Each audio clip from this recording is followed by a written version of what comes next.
नमस्कार विद्यार्थी मित्रांनो, यादव सर 5555 या यूट्यूब चॅनलमध्ये आपलं स्वागत आहे. तरी सर्व विद्यार्थ्यांनी या व्हिडिओला सबस्क्राईब करा, शेअर करा व लाईक करा. आज आपण मराठी व्याकरणातील प्रयोग पाहणार आहोत. या ठिकाणी प्रयोग म्हणजे काय ते सुरुवातीला समजून घेऊयात आपण. मराठी व्याकरणात प्रयोग म्हणजे कर्ता, कर्म आणि क्रियापद यांच्यातील परस्पर संबंध होय. म्हणजेच वाक्यामध्ये एक कर्ता असतो, कर्म असते आणि क्रियापद असते. यांच्यातील जो परस्पर संबंध असतो त्यालाच आपण प्रयोग असे म्हणतो. पुढे आपण प्रयोगाचे प्रकार व उदाहरणे पाहणार आहोत. प्रयोगाचे मुख्य 3 प्रकार आहेत. पहिला आहे कर्तरी प्रयोग, दुसरा आहे कर्मणी प्रयोग, तिसरा आहे भावे प्रयोग. तर हे 3 मुख्य प्रकार आहेत प्रयोगाचे. आपण एक एक करून प्रयोग पाहणार आहोत. पहिला आहे कर्तरी प्रयोग. या रचनेमध्ये कर्त्याच्या लिंग, वचन किंवा पुरुष बदलल्यास क्रियापदाचे रूप बदलते. कर्तरी प्रयोगात कर्ता नेहमी प्रथमा विभक्तीत असतो, तर कर्म प्रथमा किंवा द्वितीय विभक्तीत असू शकते. सकर्म कर्तरी वाक्यात कर्म असते. या ठिकाणी सकर्म आणि अकर्म असे 2 प्रकार आहेत. आपण सकर्मचं उदाहरण पाहूया म्हणजे समजेल. श्रेयश आंबा खातो. या ठिकाणी हे उदाहरण सकर्मचं उदाहरण आहे. त्याचबरोबर दुसरे उदाहरण आहे जया आंबा खाते. यामध्ये सुद्धा सकर्म आहे. अकर्मची काही उदाहरणे पाहूयात. यामध्ये वाक्यात कर्म नसते, म्हणजेच कार्य नसते.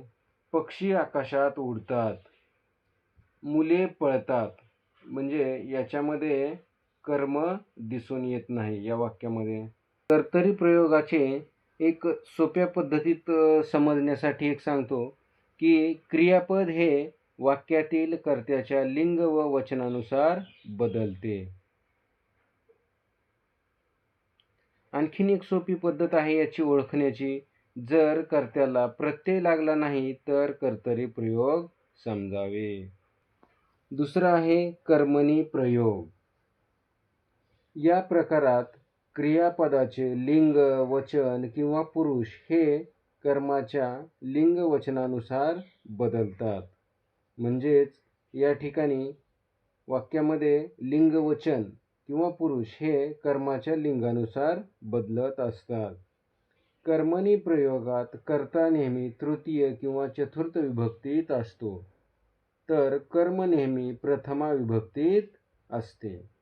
यामध्ये आपण वाक्याद्वारे समजून घेऊयात म्हणजे समजेल. सुयशने आंबा खाल्ला. या ठिकाणी कर्मानुसार क्रियापद आहे. त्यानंतर दुसरे उदाहरण पाहूयात. शिक्षकांनी विद्यार्थ्यांना शिकवले. या वाक्यामध्ये कर्ता जो आहे तर या कर्त्याला प्रत्यय लागलेला आहे. म्हणजेच आपण साधारण समजून घेऊयात की कर्मणी प्रयोगामध्ये कर्त्याला प्रयोग लागत असतो. ज्या वाक्यामध्ये आपण कर्त्याला प्रत्यय लागलेला असेल तर तो समजून जायचं की कर्मणी प्रयोग आहे. तिसरा आहे भावे प्रयोग.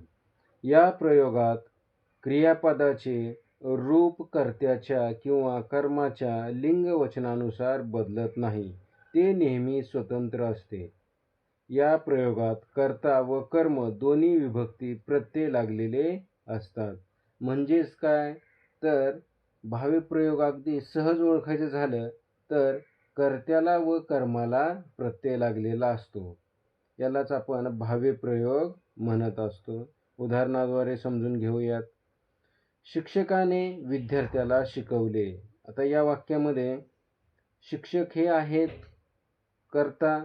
या ठिकाणी शिक्षकाने ने म्हणजेच काय आहे तर प्रत्यय लागलेला आहे.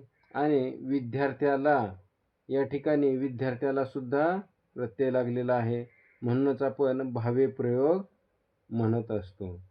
यामध्ये अकर्म भावे एक आहे, श्रेयसने घरी जावे. म्हणजे या ठिकाणी या वाक्यामध्ये सुद्धा श्रेयस या ठिकाणी प्रत्यय लागलेला आहे. हे वाक्य अकर्म भावे आहे. तर हा व्हिडिओ आवडल्यास सर्वांनी लाईक करा, सबस्क्राईब करा व शेअर करा. धन्यवाद.